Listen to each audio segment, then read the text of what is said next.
Hey everybody, welcome back. We're at another episode of FolkUSAmericana, and I am truly delighted to be here with our guest today. I don't like the phrase, American icon or things of that nature because it gets used too much. But this is a real, true treasure, American asset in the songwriting world and in our world of folk and Americana music. And I'm delighted to have the one and only Eliza Gilkyson here with me as my guest. Welcome. Or I should say I'm welcomed in your home. I'm going to say welcome to Taos. You have a lovely, lovely home. And I love the quilt behind you. Oh. Tell me about that. I made this when I was pregnant with my son, so I had to be 19 going on 20 years old.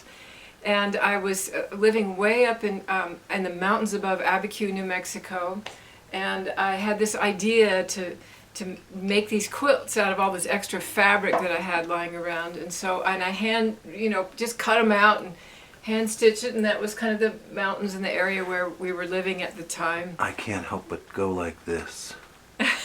Yeah. Look at that. Well, it's definitely folk art. Tell me. You mentioned New Mexico when you were 19 or 20. Where were you born? Hollywood, California. Really? Yeah, yeah. But we would go to New Mexico in the summer to visit my Aunt Grace and my Aunt Patty, who lived in Santa Fe. Uh-huh. And my dad was a big fisherman, so we would come up here and we would visit in Santa Fe, and then we'd go up in the mountains up here and camp for weeks at a time, and with our dad. And in those days, of course, it was just, you could go anywhere and camp, and you'd never see anybody, and you could camp alongside a river and way up at the headwaters of the Chalma River, and it was beautiful, beautiful. And started my love for New Mexico. It started early. That's great. Your dad, we should mention, is Terry Gilkyson. Yeah. I know your dad. Actually, I happen to have some 78s with your dad's name on them. Yeah. And but I know him most for a song that I've heard you cover of his called Bare Necessities. That's right. He wrote for Disney. It was his most popular song of all of them, yeah. And I, of course, remember when he was writing the Jungle Book songs, because he had to go to play them with his guitar. He had to go over to the Disney studios and play the songs for Walt personally at his while Walt sat at his desk. Talk about intimidation. It was a very nerve-wracking day for my dad to go over there and play the songs, but it was always like, hit or miss. And in the case of the Bare Necessities, at first they rejected it and had him write a much more goofy bear song, which was like a do-do-do kind of song, and we all hated that one, and he sent it back, and all the animators they were like, no, give us the Bare Necessities, give us that other one, so they went back and used the one that's now the famous song. So growing up in the household with your dad, was your mom also musical? No, she was not musical. She had a lovely singing voice, but she really, I think, in a lot of ways, was really turned off to the whole music world. I think she thought it was degenerate, and she really wanted me to, marry a doctor or something, or, do something safe. And so she was always not that excited, and so it was interesting. Aunts and uncles? Aunts and uncles. Uncles being musical? No. Or was it just your dad? On my dad's side, everybody was musical, and my grandmother wrote with my dad. She wrote even some of his hit songs. She helped him write. Yeah, mm-hmm. She was a silent partner with him in writing. Yeah. I hope she got some royalties. She would not take a royalty. She would really? not. No, she didn't want it. She didn't want her name on them. She just said, "Oh, I just gave you a few ideas." But they did a lot of back and forth. Yeah. Oh, that's really great. Yeah. So obviously, I mean, it was in your DNA, and also it was literally around the house. When did you pick up an instrument? Pretty early. I think they got me an auto harp. I think that was my first instrument. I think I was 12 and got me an auto harp, and then And then he took me down to Wallach's Music City in Hollywood and let me pick out any guitar I wanted. And I picked out a Goya nylon string guitar, which many years later I gave to my brother, who sold it for $50. And 30 years later was brought back to me at a show in Florida. They knew the serial number or whatever. They bought it from my brother. They put it in a closet. They didn't play it anymore, and they knew it had been mine. And so I opened the case and they said, "Do you recognize it?" And I was like, "No," because it had turned, like guitars do. It had turned this dark, rich brown color. It had aged just like me. And so then I realized it was my old Goya. So I still use it now. I still have it. So you can find out more about her, because we're only going to scratch the surface here. Trust me. You've already brought some stories out of me that I haven't told very many people. Growing up, do you remember, was there a tipping point where you said, I want to do this, and do you perchance remember the first dime you made? I remember that I was starting to play clubs around New Mexico because I had finally moved after high school. I ended up as a hippie moving to New Mexico, but I was still living. Actually, my dad was there too, and I was still living at home. So it must have still been a late teenager, and I was starting to play rooms. By the time I was 18, I started playing clubs. I do remember the first time I made a professional amount of money because I was in James Taylor's movie. I was just a local person playing local bars In New Mexico. in Santa Fe, and a movie company came through town, and they wanted a bar scene, and everybody said, "You got to get Eliza Gilkyson." And so they put me in a bar in Taos with my brother and whoever else was in my band, and so we played this song of mine that I just written, and it was James Taylor's movie. It was what was it? Two-Lane Blacktop. Oh, Yeah, wow. Yeah, and I got to go watch that again. I know. I actually need to see the whole thing. I don't think I've seen it all the way through, but it was kind of a cult classic. Are you in it? Like you got a good we're scene? in the background. You never really see us. But, Oh, okay. They took a lot out, so it was really a James scene. He goes into a bar and he goes out into a parking lot. So it really wasn't much. But I did do. My dad went with me. They were going to pay everybody. They had a payroll thing. You had to go down to the hotel. And so I went down with my dad because my dad was going to represent me. And so they were going to pay me $300, and that's the biggest money I'd ever made. It was like, to me, that was just a huge amount of money. And so that was when you were 18, and when Yeah. $300 goes a lot longer. It does if you don't have any expenses. So they handed me the check for $300, and they said, "Sign here." And my dad said, "Well, I got to look at that contract." And my dad looked at the contract, and he said, "Well, you've signed her. She's supposed to give you her publishing, and she won't give you her publishing." And he took the check back, and he said, "Well, then we're not going to give you. You're out of the movie, and we're not going to pay. It's so you either have to give us your publishing." And my I remember he slammed the lid shut on his briefcase. And he said, "Okay, we're out of here." And they go, "Oh, okay," and then they changed it so that I owned my publishing on it, because my dad, even back then, it was all about owning your publishing. A lot of artists did not realize. Well, he didn't own it at Walt Disney, that's for sure. But my dad, he didn't own his publishing, but he owned his songwriter royalties. Right. They always tried to even buy your songwriter royalties. They were so tricky. Right. Way to go, Dad. I know. It was one of my first memories of like the industry in action. Do you remember what the song was? It was a song called G-E-E. Got a funny feeling. It was kind of a rock and roll. It sounds almost like your brother's influence. He's definitely a rocker. Well, so you did that, and your first taste in the industry is in a James Taylor movie. Your dad is writing for Walt Disney. When did you say, "You know what? This is the road I'm going to go down"? I have a very, very early memory. At probably age 4 or 5, we were visiting a dude ranch in Wyoming, and where we would go every summer. We went every summer all through my childhood, and my dad would always play for the guests at one night during our stay there, and we'd go up to this old cabin, sort of the roundup cabin, with big fireplace, and my dad would do a show for all the cowboys and the kitchen staff and the guests at the dude ranch. And I remember watching my dad in this fireplace, the flame, the firelight and the no light, and just beautiful Wyoming night.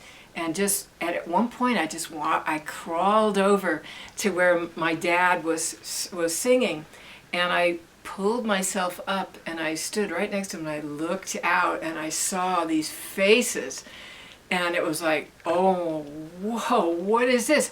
It's one of my earliest memories, was feeling this thing that was going on between them and him, this magic. And it was a very early strike. Quite a drug. Yeah. Quite a drug. Yeah, I was gobsmacked even at an early age. It is like, to think that I had such a memory, it stuck with me. And so you're carrying that in the back of your mind, or in the back of your heart. Was there a time when you started doing it and making money and said, I could do this? Yeah, I think pretty early. There's a couple of things. I was so bit by the passion of music. I mean, and also and seduced by the glamour of the folk scene. I mean, my dad was a minor star, and so I loved the musicians that hung out with him. They were so funny and so irreverent. Do you have any memories of folks coming by? Oh God, yes. The Jubilee Four.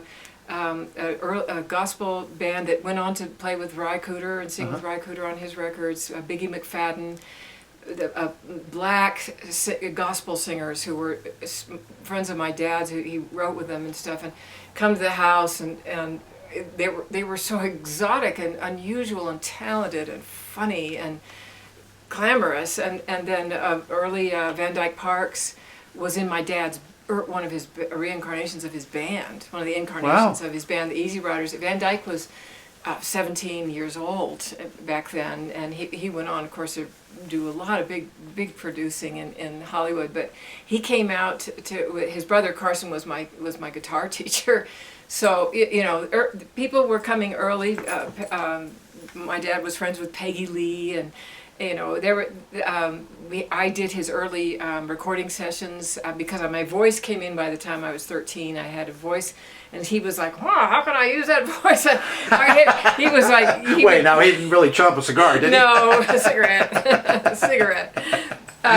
No, he just saw that he could do demos because he didn't want to perform. He wanted to pitch his songs to other artists. That's how he got by, was pitching his songs to other singers. So if he had a woman in mind for a song. Yeah, I had the job. Eliza. and he would trade me out studio time. So I would get to do, like, the last hour would get to be me in the studio doing my own thing. That was our trade out. How early were you writing your own songs?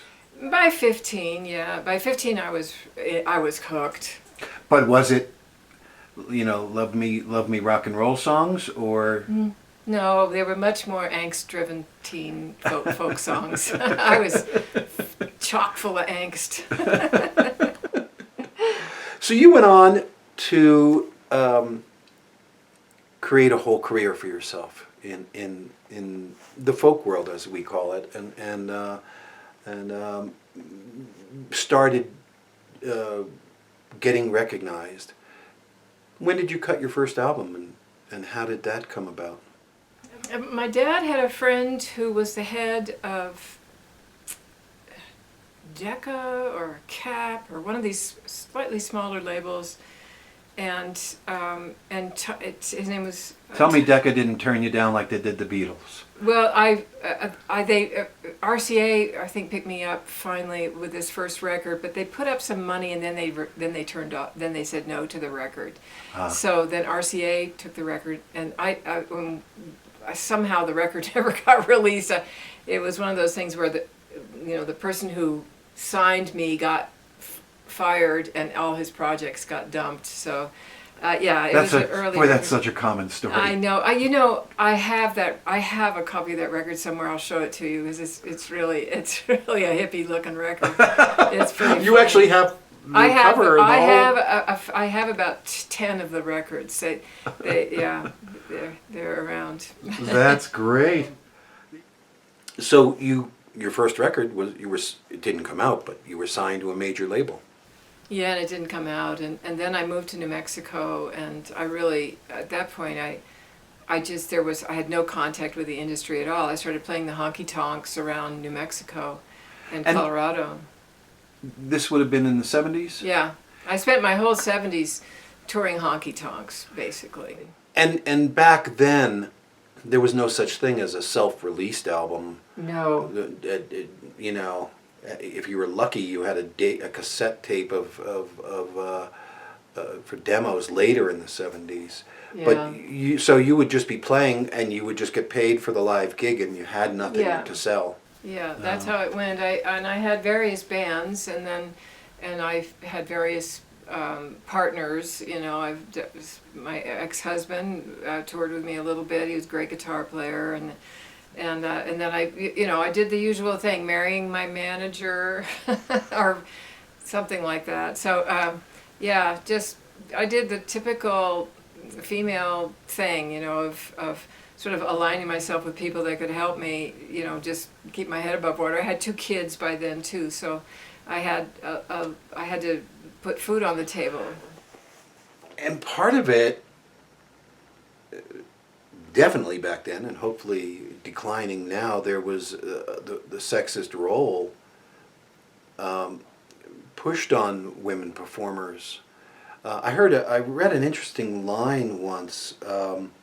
I just read it recently. Now I'm forgetting what it was, but it was that in the 1800s, actresses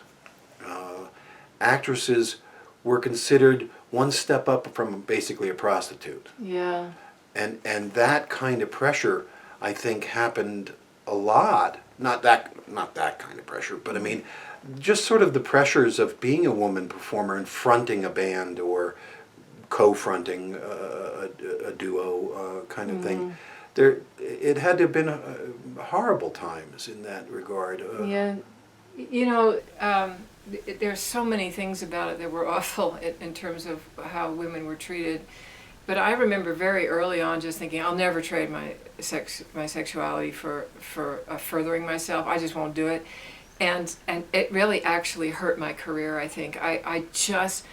I couldn't play that game. I didn't know how to do it, and I think I had opportunities. I lost opportunities by saying no to it, and because it just wasn't part of my ethic certainly on both sides of my. Your grandma writing songs. Yeah, exactly. She really did run the show behind the scenes, and it was like that with all the women in my family. So you just didn't do that. You didn't have to. And at the same time, I did lose out. And the thing that really was the worst thing about that time period was women didn't get signed. I mean, you think about it, it was probably, I remember counting out how many men were in my genre as opposed to women. It was something like 1 out of every 100 women, 1 in 100 women would get signed. So I didn't really. If you didn't play the game, and I was also living in New Mexico, there really wasn't any way to make that happen. So I think I just went, okay, I'm just going to play music and do this other thing, do alternative, you know, just be in the underground and just try to make it work somehow. Did you do odd jobs to earn income? No, and that actually, I can count all the jobs I did, straight jobs on, 2 fingers. I did cleanup crew for a construction company, and that's actually all I can even think of. I didn't. You never waited tables? No, I didn't. I tried it one time because there was a friend of mine had a bar, and they gave me a cocktail waitress thing, and I made it 3 days, broke down in tears because I couldn't remember the orders. I hated the money. There was all this whole intrigue you had to do with the clients, and I was terrible at it. And then I approached the owner. I said, "Can I just play solo on the stage like 30 minutes before your band plays and pass the hat?" And he was like, "Okay." And I made so much more money. I was like, "Okay, it's really obvious I should be playing music. Even if I'm just passing the hat, I do better than waitressing." I mean, I was crappy at other things, so thank God I could do the one thing. Well, you found it very early and were able to develop it, and I think that's real important. I loved it. And so tell me how you got to, from there, getting signed but not released, to basically going off to New Mexico and doing the honky tonks, and then how did Eliza become Eliza that we know today? It's funny you would say that Eliza, because when I grew up, my nickname was Lisa. I mean, Eliza's my real name, but in the 80s, in the mid 80s, I decided to claim my name, Eliza, and claim it back. So prior to that, you were performing as Lisa? Yeah. And let's go see Lisa at the pub. Yeah, exactly. Lisa at the hotel bar lounge, you know, and I have photos of that too from that time period of, you know, of those early years. But at La Fonda Hotel in Santa Fe. But I claimed my name Eliza. I moved with my manager husband to Austin, and everything kind of started to shift about that time. Is suddenly I was in Austin, where there's a burgeoning music scene, and you know, there were deals to be had, and records I could make there, and there were smaller independent labels. Yes, and friends. There were so many friends. There were so many great people down there. I'm just so grateful that Austin took me on the way they did. Was that your idea to go to Austin, or your No, husband it's manager? my husband manager, because he was like, "We can't do anything from here. It's just so remote," and it's just, you know. Was he managing other artists? No, he was managing me. Okay. Managing every aspect of me.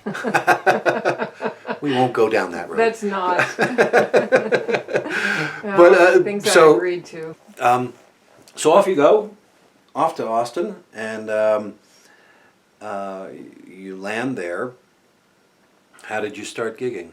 Did you just walk around to the clubs and say, "Hey"? Yeah, you know, I did open mic things. But it seemed like I had a little bit of a buzz on me. I played. Oh, the Kerrville Folk Festival hired me from a tape, and I went down and played that festival, and I took a band with me, and we all went in a van. I have photos from that too, out on the highway, and we played the Kerrville Folk Festival, and that was in those days, which was the early 80s, I guess. Kerrville was the whole Austin town went to the festival. Everybody just went from town to the festival, and it was like an introduction to the town. After that, I really had. I think I saw you there in the mid '80s. You probably did. I mean, yeah. I was working with Steve Gillette and Oh yeah, God, I love that guy. Yeah, yeah, and I played. I opened for Ray Wiley Hubbard at the. What was that big venue? Well, there was Soap Creek Saloon, and then the Armadillo. Anyway, yeah. So I think my first gig was opening for Ray Wiley. He, Wow. of course, doesn't remember. So then, how did you get a record deal? Oh, my, you know. Because that was a thing back then. You had to have a record deal. You did. had to. It was, you know, it was a calling card. It was how you got any notoriety. It's how any music writer was going to write about you, as if you had to have something on record. I got signed to a small label, Gold Castle, which was Danny Goldberg's label, and I got signed and got a lot of attention, but it was kind of a new age label. so that the record that came out on Gold Castle was very new agey. Although it wasn't my intention, it was kind of a folky record, but I was really into the mythology at the time and archetypes and stuff, and there were these books that I was reading, and so I decided to do a record based on these books by a psychologist named Robert Johnson. And they were called He, She, and We, and they were so interesting to me, all using these archetypes to explain relationships. So I made a whole record around that, and it came out, and Calling All Angels was on there, and it was like this new age thing, and all of a sudden I was a folkie, but everybody started calling me a new age singer, and I got this reputation as a new age artist. Oh, really? It was really hard to live it down after that, and it was actually came to haunt me for many years. And I was like, no, wait, I'm just a folk singer. But it took me a while to get out of that. That kind of that's what everybody saw me as for a while. So it wasn't until I signed with Red House in 2000 that I was able to get really back on my game again. Right. Right. How many records did you do for Danny? I did 2 for Danny, yeah. And that would have been in the late 80s. Yeah, exactly. And then in the 90s, I signed to Private Music and did Through the Looking Glass, 1 record. And then I took another big long break. I made records, but I didn't even shop them. And then in 2000, I got with Red House, and that was really my coming out party. Was that something that you did with these old recordings, or what prompted you to do it almost sounds like prior to that you were like... I wasn't sure who I was musically. I had gone, I had started out as this folk singer, sort of, with these angst-driven songs, and then, then I kind of went a little country, and then I went to Los Angeles and, tried to be super hip, and then I finally, I was just constantly woodshedding, trying to figure out who I was. When I got to Austin, something shifted, and I realized I don't want any synthesizers. It was all through the 70s and 80s, everybody's using the synthesizers. But it was, by the time, and even in the early 2000s, it was still going on, but when I got to Austin, I just wanted to strip everything down. I wanted only acoustic instruments.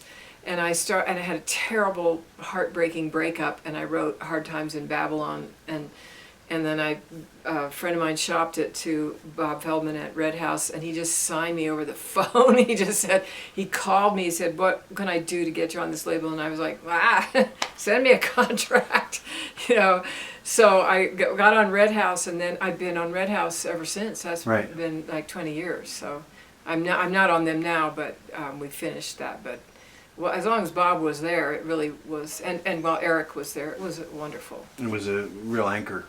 They were real. It was a haven for so many of us, and we're all of us who were on that label are friends still, and very grateful that we had that home for so long. Yeah, it was a very special time. God, he gave us so much freedom. Which is important in the world we're in. And he loved women artists too. That was another thing. He was, unabashedly supportive of women in music too. Bob Feldman, he was quite. Well, he told me one time that he said that women were underrepresented. Yeah, he knew, he got it. And he wanted that deliberately. Yeah. Yeah, and he also didn't mind targeting his label to older people. Right. He didn't care. It's like, we're the audience. That's right. He knew who we were, and catered to our people. Tell me how Eliza exists post Red House, and in the age of records having less meaning. In the 80s, you had to have a record. You had to be there. How did things change in your world? There was a point where we just weren't selling. We just weren't. It was like as soon as the digital music and downloading happened, we just didn't sell records anymore. And this was happening to everybody on every strata. Mm-hmm. and the only way you would sell records was if you toured. So that would be okay. Then you can definitely sell them. Our people still like to buy CDs. They like to buy a signed CD, and they have their collections, and so that works okay when you tour. But it's anybody's game how to make a living doing this anymore, especially if you're not touring. Because touring is really everybody's touring now. I mean, except for COVID, that's how everybody keeps their roof over their head. Do you enjoy touring? I did up to about, 3 or 4 years ago, and I started having health problems, and the pressure in the cabins. I have low blood pressure, I found out later, but it was making me get to the point where I was have to lie down on the floor of the galley in an airplane, and Oh my. yeah, it was really, got to be really afraid to fly. I couldn't fly to Europe anymore because I couldn't do long distance flights because I would start to pass out, and so it's lost a lot of its luster for me. But I just did a little mini tour in the car the other day just to see, can I do this? And oh my God, I had so much fun. I loved it so much. Oh, I didn't even, they'd have to take a cane to pull me off the stage. I just love it so much. I would love to keep touring, but I really can't fly anymore. So we're going to have to see how that's going to play out. I have tours coming up, so the question is, am I going to drive? And my husband is so sweet. Sometimes he'll fly with me, and if it's a short tour, he'll go with me, because then I'm not so scared to fly about Right. passing out.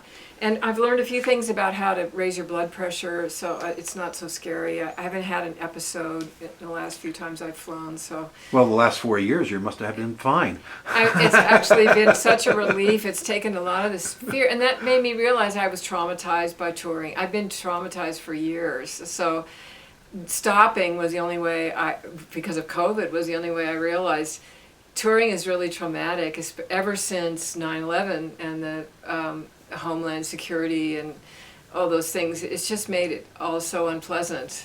Right. And I think, I have friends like Dan Navarro who just went and bought a Sprinter van, and he just goes out, he just stays in his van like what you're doing with Harvey. And I get it,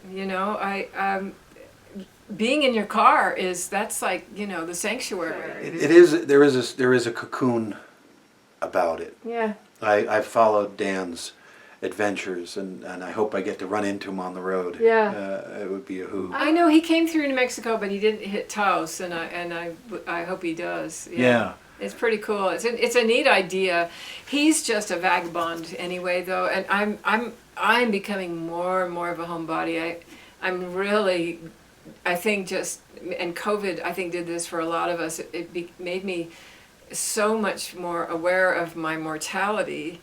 And the thought of how do I want to spend the last 10, if I'm lucky, 10 or 20 years. I have a fear that I've been talking to people about, both over in Europe, I was just there, and here, that this COVID lockdown time period has changed people's lives to a point where it's not like a change that happens and it's gone a week later, Right. This is an ingrained change in Repatterning. people's minds, repatterning, that I'm not 100% optimistic that we will go back the way it was of touring and earning a living and with just that. I'm afraid. Because we already lost the income from CD sales, live stuff, Yeah. and there's only so many T-shirts and hats people want to buy. Yeah. That now, if live music is all that's left, and people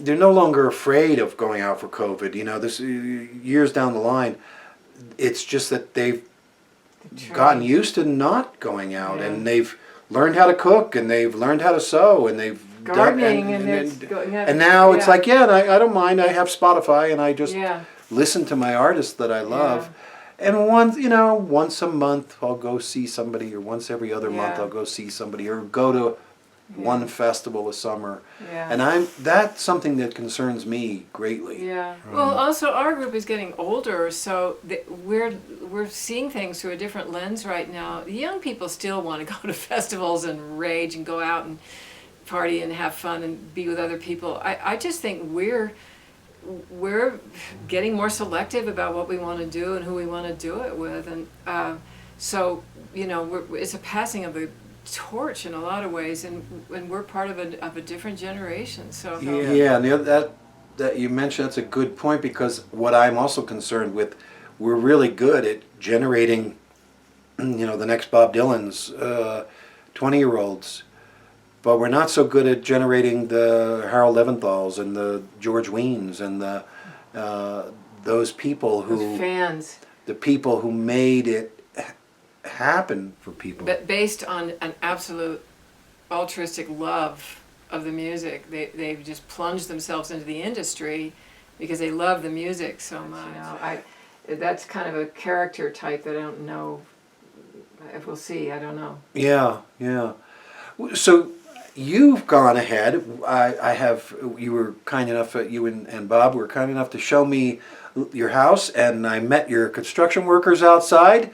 What was his name? Ben Fernandez. Ben, the new Facebook star on Yeah. your website, on your Facebook page. I'm going to start posting more stuff of Ben. You gotta have more Ben. I'm going to. We want Ben. Okay, you're going to get it. But you are building in your home here in New Mexico a miniature television studio, if you will. And this is a very ingenious way to adapt to all the things going on in your life. We're aging, where your realization about touring problems, financial reasons behind it all. Tell me why did you come up with this idea? Well, I mean, everybody's doing it, everybody's live streaming, but I decided I would really, invest some money and make a live stream studio, so it was big enough to hold more than just me in there, and so I've actually done some things to really, I've separated my electric lines so that there's not crosstalk between the lights and the outlets, and I've done some extra things. I've got I've really put up to the track lighting, and I've really made an environment with adobe walls, because this was an old garage out there. It was a funky garage that had holes in the walls that the critters were going in and out. So we've had to really dress it up to get it back in shape. But I'm keeping the mud walls, because I think they're just visually beautiful. They're so pretty, but they're also I think they're part of just creating a very warm sound in there. We had been using the studio just as it was for a live stream space with the garage door open and everything, and we kept noticing, God, the sound in here is so great. What is it? It must be the mud, because that's what it is, all made of mud. So we just keep in the mud and fixing it up, and so I'm going to keep going with the live streams. I love doing them. My husband has figured out with my son Cisco set up our sound, and it sounds really good, and it's fun, and I'm quite comfortable with live streaming, and I think I'm going to expand on it. So many people are coming through New Mexico all the time, and there are so many interesting people in New Mexico that I'm going to start a little show. So we're going to have Ed McMahon saying, "Here's Lisa." Well, yeah, Lisa, but more likely here's Ray Wiley. I will have other people. So you're looking at creating the Eliza Gilkyson show. Something like that, some little live stream thing. I don't want to overcommit myself to something and then freak out and then have it fall apart. So I just want to get into it real slowly and see what works. But I do really like doing the live stream. It gives me the satisfaction of performing, which I really think I would miss if I couldn't tour and then I couldn't do anything. That would be sad. I also think that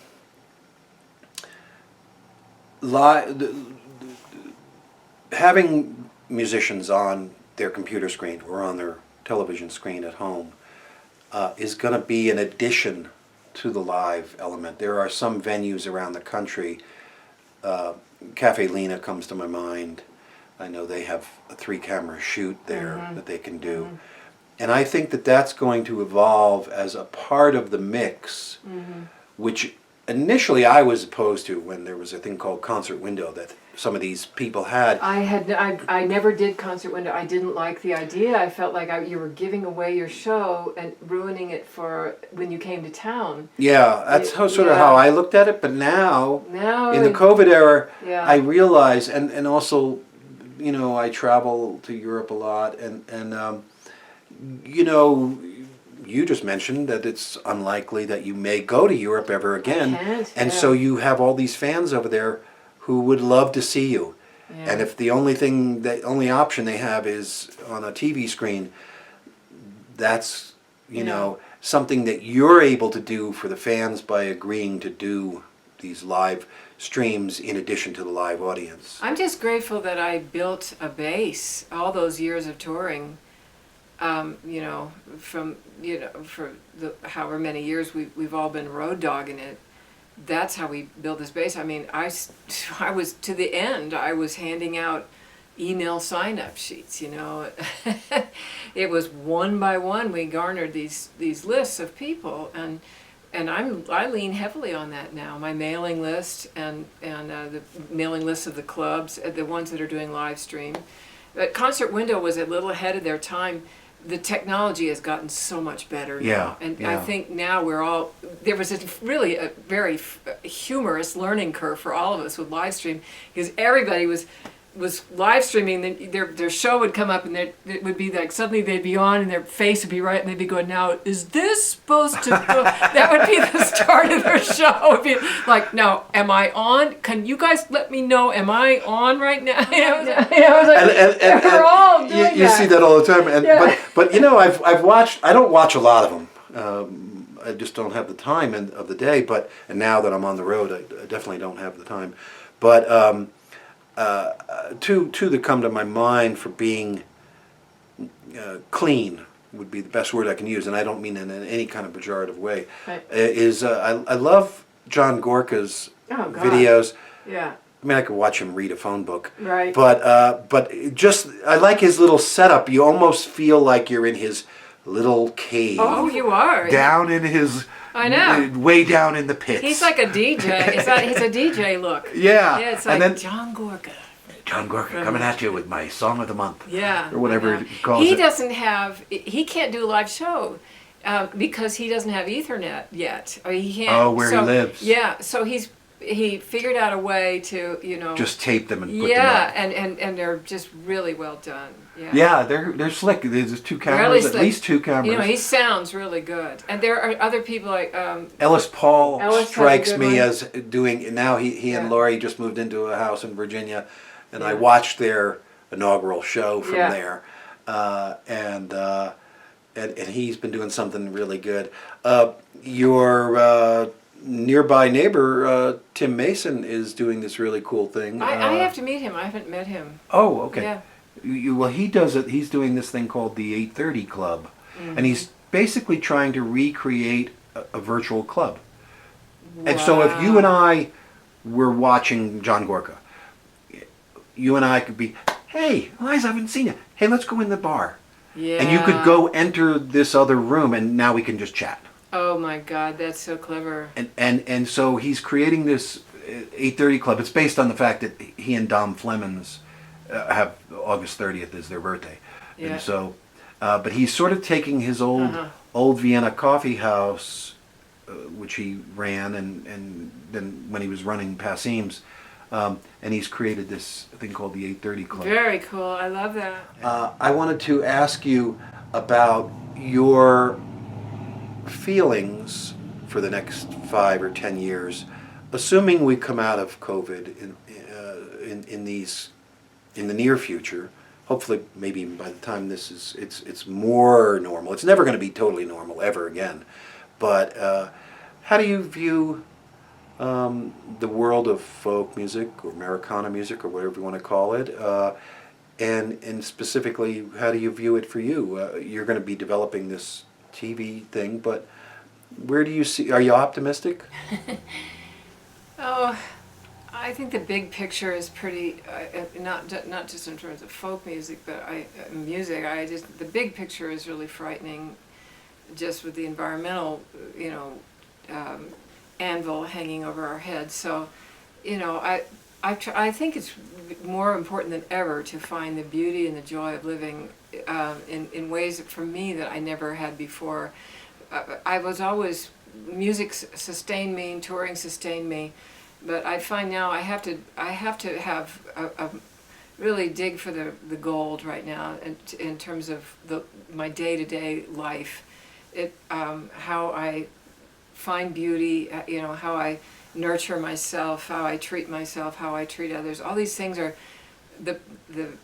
I have to have a quality of life. It doesn't mean that I have to have a lot of money or anything. I just have to have a quality of beauty and joy. I have to find joy every day, or I don't think I'm going to be of much use as a music person. So I think during COVID that got aligned in a way that I was just on a roller coaster that always was on the road, and you just kept booking yourself and you just kept making records, and I was so caught up in politics at the same time and became so stressed about it all that I started to lose my joy. And so right now, for the way I see the future for me is to make music that comes from this place of joy and appreciation and depth and wisdom of my years.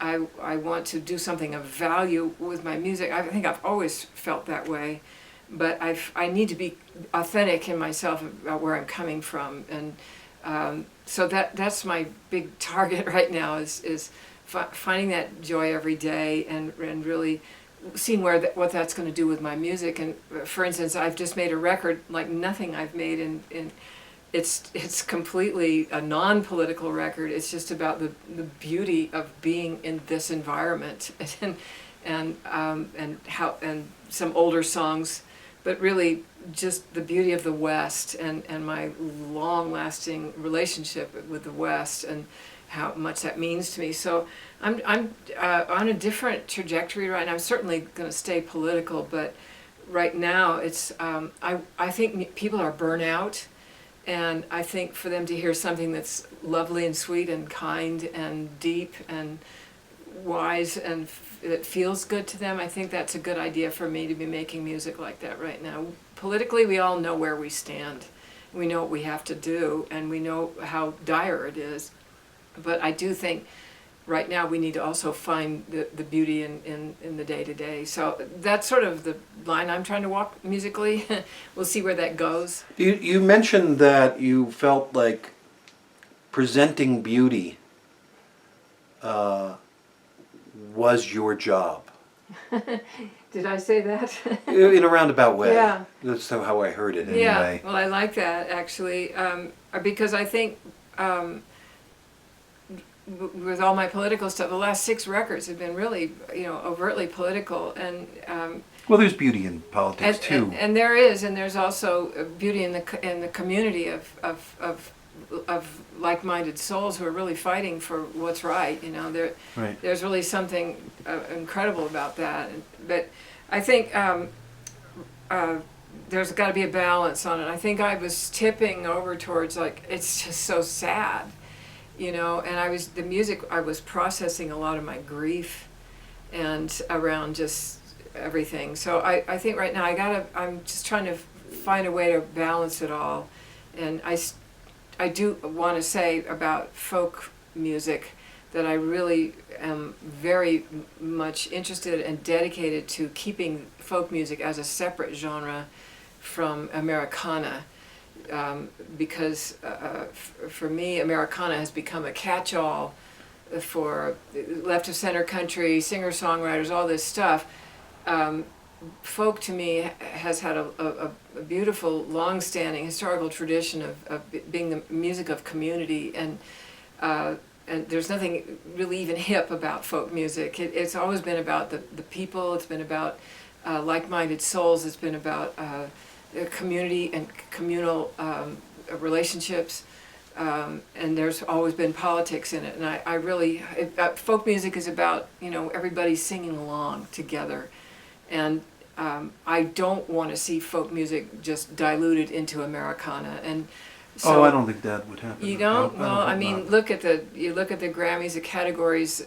There used to be 2 folk categories. Now there's only 1, and now Yeah. you see all these people from country music are trying to go into the folk category because it's like, hey, there's nobody over there, So I think it is getting diluted, and Okay. I would rather see it keep its roots and keep its identity.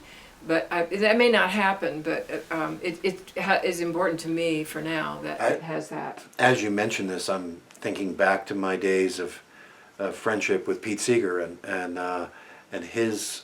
I mean, everything you just expressed, it could have been in Pete's voice. Oh, really? And Yeah. and it warms my heart that he's affected your generation and the younger generations, and I have seen that. Where younger people, while they may not ever catch the brass ring, so to speak, they are finding joy. My daughters find great joy in just singing. That's what folk music, and this is why I love Folk Alliance. Even though they're singing pop songs, they are Yeah. really being folkies. Yeah, well, I know you get them you get a pop song and the guitar and everybody's singing, and it's like folk music. So Right. there is something so communal about it. And I have to give a big shout out to Folk Alliance, because I think what they're doing is really holding the line and creating the vessel for folk music to remain intact and remain its own genre. And what they're doing is just making it global, and they're eliminating the age, sexist, and race barriers, and they're just opening the door to folk music. But there's a decided sense of community around it, and I'm really, guardedly hopeful that really because of Folk Alliance, I think it's holding its form. So we'll see what happens. And to think that both you and Folk Alliance come from only miles apart from Hollywood to Malibu, where the first gathering was, before it was even called Folk Alliance. That's right. That's and right. that all happened in your hood. Yeah. Well, my dad used to go up in the Laurel Canyon and Topanga Canyon and play with Woody Guthrie and Burl Ives and all the folkies from back in the day and on the coast there. At the Arboretum. Well, where they were playing at Will Geer's house. I think Will Right. Geer had those parties. One of the things that I'm most fascinated about you and others like you is that there is this community-ness that we talk about in folk music that lends itself wonderfully to collaborating with others, where you can get energy, get ideas from other musicians. And I know I think you've done at least 2 kind of collaborative projects. One of them that happens to come to my mind is Red Horse. How do those come about, and who have you collaborated with in these kinds of, I don't know what you want to call them, community shows? I seem to remember one of the first ones that I can remember was Christine Lavin putting together Winter's Night shows back in the 80s. And then they have grown into other ones. I know that Dar Williams and Richard Schindel and Lucy have done one. I forget what that's called. But how has collaboration come about? I'm not talking about getting together and going to a friend's house and hanging out and jamming. I'm talking about more formal. Yeah, no, really. Lucy Kaplansky and John Gork and I were all on the same label. We were all on Red House. We were just talking about Red House. And we decided to make a record together just for fun, and then we made the record, and then it was like, why don't we? Or no, first we did a few shows together, And the shows were so much fun. It was like, God, this All is on fun. stage together? Yeah, just the three of us, you know, and our agents loved it because because the venues loved it. It was like larger rooms, and so the agents were all happy. And then we had so much fun that we thought, let's make a record, and which was actually harder to do than we had realized. But we made that record, and then we toured. We did a bunch of shows together, and we laughed so hard. We'd fly into an area. One would pick up the others, and because we all lived in disparate locations, and we would drive in the car together, and we would laugh our heads off the whole time. And on stage, we would laugh our heads off. And then it was so much fun. It was like, God. And we were making money too. So it was just Somebody win-win. needs to do a TV show about folk singers on the road. I know, they really should, because our backstage was a riot. And partly because it was Lucy's and my job to make fun of John, and he just loves to be made fun of. And so we got to be a kind of our shtick on stage too. But John's he's so talented and so funny and so up for anything. So we had a lot of fun. And then my agent got together with other agents, with Mary Gaucher and Gretchen Peters, and we did the Three Women and the Truth shows, and those were also really, really fun. It was really great to be with these powerful songwriters who on stage and just really throwing down the songs. We also got along great, and I think it was, you know, you do those kinds of collaborations and that you actually can play bigger rooms and still make the same kind of money, and it's actually a lot easier in some ways. You're not having to pull all the weight. You know, you're sharing it with your friends, and it's just really fun. You know, COVID has stopped a lot of that collaboration stuff, but very folk thing to do. So you just mentioned that your agent got together with Mary and Gretchen's agent. Have you ever thought to yourself, you know what I'd like to do? I'd like to do this. And have you ever, or is it the kind of thing that comes together organically? You know, sometimes you're just hanging out, like maybe we're at a festival, all of us together, or maybe we end up doing a songwriter in the round and we were on the same stage and we go, you are so great. Why don't we do something together? You know, that's how it happens. You like somebody, you think, they're great. Our music is copacetic. Let's do something together, and everybody goes, yeah, let's try that. It's never like nobody sits around and thinks, well, I don't know, maybe the agents do. They probably do. They probably go, hey, let's Let's figure out how to make bigger shows. Let's put them all together. Maybe they'll figure it out. You know, but do you remember the first time that you were asked? Well, this is a little bit tricky because when you were young, you were recording for your dad demos. But do you remember a time when, let's just say post-Austin, when someone asked you to be on a record and it made your heart skip a beat? You mean when they ask you to either sing on it or something? Yeah. I mean, I'm always still thrilled when somebody asks me to do something. It's always really exciting. And it's also really exciting when somebody does one of your songs. I mean, that I think getting the Grammy nominations and having Joan Baez or, you know, Roseanne Cash or somebody do one of my songs, that's like you've been a groundhog under the ground and suddenly you came out and the sun was shining on your face. And because it doesn't have, I'm under the radar, you know, I don't have those kind of moments. But you know, I'll never forget, when I got the second Grammy nomination, I was out in my garden and it was the day they were being announced, and I had not followed it at all because I never thought in a million years I would ever get another Grammy nomination. It just seemed so remote to me. I always have felt like I'm so on another planet, you know, than the industry.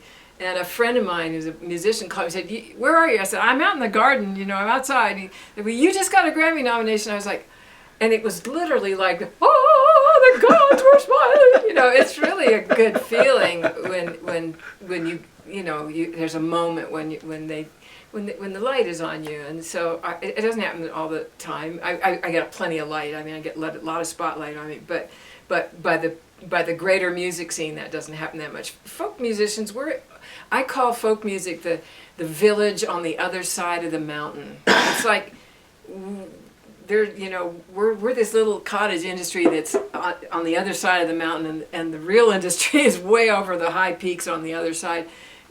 Fortunately, we have marketplace, we have radio stations, we have press, we have this whole group of people, but we don't have any wires that connect us to the main world. We're just in our own little world, and there's a beauty to that, and there's a downside to it too.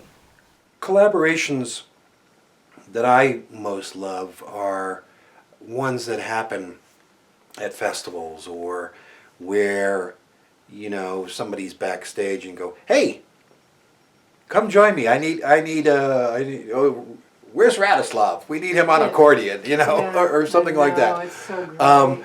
Where I heard someone describe how much folk musicians or any traveling musicians love playing festivals, and the number one reason I always hear is because I get to see all my friends. Because you're all dispersed on the road in four corners of the earth, but for that one weekend, you're together, and there is this energy that happens where you can invite your friends on a song.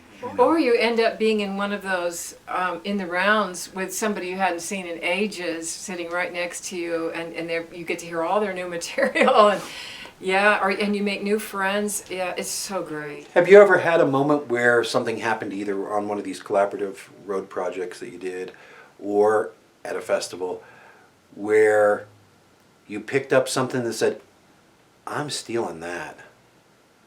That's great." Like a song idea? Or just, it could be something as simple as a foot pedal thing. There's a lot of foot pedal stealing going on. I remember my son and I created what we call the alternate kit, and it was a cajon with a foot pedal, drum pedal that you put on your heel, and it went backwards, so that you're sitting on the cajon, and then the drum pedal, which had a sock taped to it, would hit back on the cajon like a kick drum. And then he had just a hi-hat, and that was it. And so that was our kit. And we got on big stages, with 10,000 people, and that thing sounded like God. We had it sounding so good. And within 5 years, everybody had the cajon kit. They all stole it from you. I swear to God, we were the first ones. No one had one before us. Because we had a trio, and I tuned like the low end on my guitar. I put up a lot of low end, so it was like a bass. And then we had this kick thing, and the cajon, and then my guitar player, and we were badass. We could play rock songs, and we could really kick it up. It was really fun. I was hoping you'd have something that you stole from someone else. I'm trying to think, what did I steal from someone Or just else? there must be the moment where you steal a guitar lick and go, "Oh, Yeah, no. I'm working on a song where that would fit." That's a folk process, right? Right. I was building on what you took from somebody else, so I'm sure I have. There's no question that I have, but I just can't think of one. I've buried it. Right. Yeah. Well, that's great. Well, listen, I can't thank you enough for being with us and spending this time with us. My pleasure. I learned so much about you, and as I said, we could be talking for days here, because you so just have so true. many fascinating stories Yeah, this has been really fun. that we all dance around. Yeah. And so with that, I just want to thank you all for watching, and I hope you'll tune in again, and most importantly, I hope you'll check out Eliza's website below here, because probably by the time this airs, she's going to be running her own TV show, and I can't wait to watch. And a new record. And a new record coming out. So This has been great fun for me. Thank you so much, Tom. it's a real pleasure. So we'll see you guys all out there next time on Folk US Americana. Woohoo! Take it easy.